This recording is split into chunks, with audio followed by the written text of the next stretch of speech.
आज पुण्यश्लोक राजमाता अहिल्यादेवी होळकरांचा, पुण्यश्लोक राजमाता अहिल्यादेवी होळकरांचा येळकोट येळकोट येळकोट येळकोट। आज आपण तळी वैजनाथ या नगरीमध्ये धनगर जमातीच्या एसटी आरक्षणाच्या अंमलबजावणीसाठी रस्ता रोकोचं आयोजन या महाराष्ट्र राज्याचे फायर ब्रँड नेते आणि ज्या नेत्यानं धनगर समाजाची चळवळ जागृत ठेवली असे गोपीचंदजी पडळकर साहेब यांनी आपल्याला संबंध राज्यभर रस्ता रोकोचा 23 सप्टेंबर 2024 सकाळी 11 वाजताचा वेळ दिला आणि आपण त्या अनुषंगाने इथं रस्ता रोको करत आहेत। या रस्त्याचं एक मुख्य कारण म्हणजे आपले धनगर जमातीचे बांधव पंढरपूर येथे सहा बांधव आपले बसलेले। धनगर जमातीची एसटी अंमलबजावणी झाली पाहिजे, आपली मूळ मागणी अंमलबजावणीची आहे।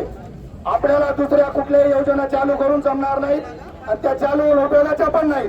त्यासाठी आपण एसटी अंमलबजावणी आरक्षणाच्या एसटी सर्टिफिकेट पासून बाजूला हटता कामा नये।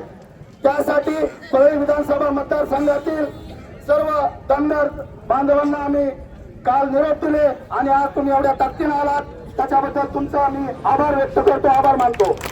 आणि आपल्याला आताचे कर्तव्यदक्ष मुख्यमंत्री या महाराष्ट्राचे एकनाथरावजी शिंदे साहेब यांनी गेल्या रविवारी मीटिंग घेतली आणि आपल्या धनगर समाजाचे जे तज्ञ लोक आहेत त्यांच्यासोबत मीटिंग घेऊन एसटी आरक्षणासाठी आपल्याला सर्टिफिकेट आणि GR पारित करता येईल का याची मीटिंग घेऊन आपल्या समाजाचे नेते आमदार गोपीचंद पडळकर साहेब, प्रकाश अण्णा शेंडगे, रामारी उपनवर साहेब, वडकुटे साहेब आणि तज्ञ मंडळी आणि अहिल्यादेवी पुण्यश्लोक अहिल्यादेवी विचार मंचाचे मधु शिंदे साहेब यांनी मुख्यमंत्र्यांना व्यवस्थितपणे ब्रीफिंग केलं आणि सांगितलं आदरणीय पडळकर साहेब आणि प्रकाश अण्णांना 5 दिवस मुंबई नाही सोडली आणि व्यवस्थितपणे सर्व शिष्टमंडळाला सोबत घेऊन प्रत्येक मीटिंग प्रत्येक सचिव 4 विभागाचे सचिव, आदिवासी विभागाचे सचिव, ओबीसी विभागाचे सचिव आणि आपल्या मुख्यमंत्र्याचे मेन सचिव आहेत खारगे साहेब यांना नेमून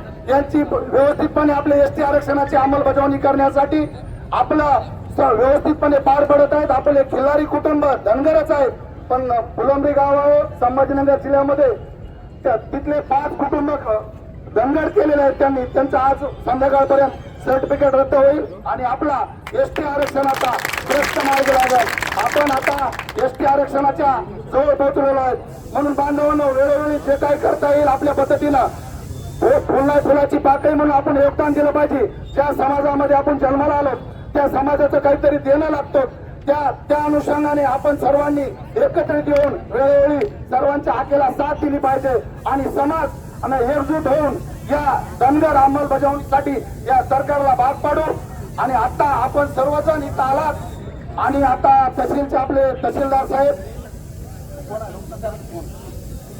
रुपनाथ साहेब आलेले आहेत, त्यांना या धनगर समाजाच्या वतीनं तहसीलदारचे प्रतिनिधी जे कोणी आले त्यांनी समोर यावं आणि या